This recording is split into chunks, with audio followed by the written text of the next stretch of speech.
बेटा है जो अपने बाप का मुख्य नाम याद न रखता हो। लेकिन हम लोग का ऐसे ही, हम सभी परम पिता परमात्मा के मुख्य नाम जानते तो सब है, लेकिन याद नहीं। परम पिता परमात्मा का मुख्य नाम ओम है। आरती करते हो ओम बोलते हैं कि नहीं? चाहे दुर्गा की करो, सरस्वती की करो, हनुमान जी किसी की करो, लेकिन बोलते ओम। इसका मतलब जो भी नाम आ रहा है ये सब उसी ओम का है। इसलिए परमात्मा का मुख्य नाम ओम। अब बताओ, ओम कहने के बाद कोई फोटो आकर मस्तिष्क आ रहा है क्या भगवान का? ओम नाम से निकालिए तो कोई फोटो हो जाता है? ओम नाम से कोई फोटो नहीं आया, क्योंकि परमात्मा निराकार है और उसका मुख्य नाम ओम है। तो मुख्य नाम से जब भी किसी को पुकारेगा तो वही होगा, दूसरा नहीं होगा।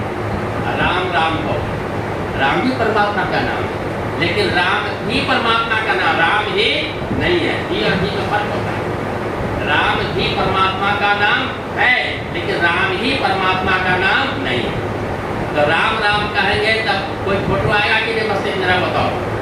भगवान का नाम आपने राम लिया, लेकिन फोटो कौन आ गया? दशरथ नंदन आ गए। आ गए कि नहीं?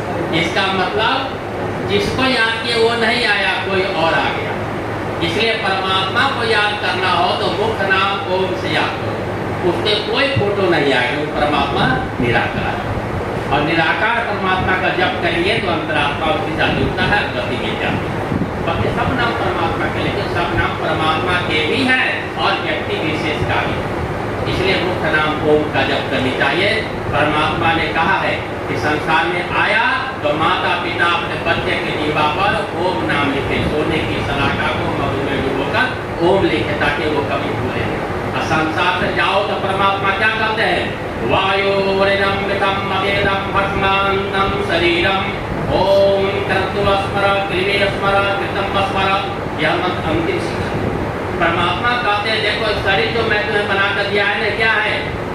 5 भौतिक पदार्थों से, पृथ्वी जल अग्नि वायु और आकाश। इन भौतिक पदार्थों से मैंने शरीर का निर्माण करके हे आत्मा तुम्हें दिया। जब यह शरीर छूट जाए तो क्या करो? भस्मांतर शरीर, शरीर का में भस्म कर दो। आत्मा तुम क्या करो? तो परमात्मा ओम कर दो। हे कर तू, हे आत्मा तू ओम का स्मरण कर और किसी को मत जा। संसार का शरीर संबंध है, लेकिन उसका संबंध सदा से है, सदा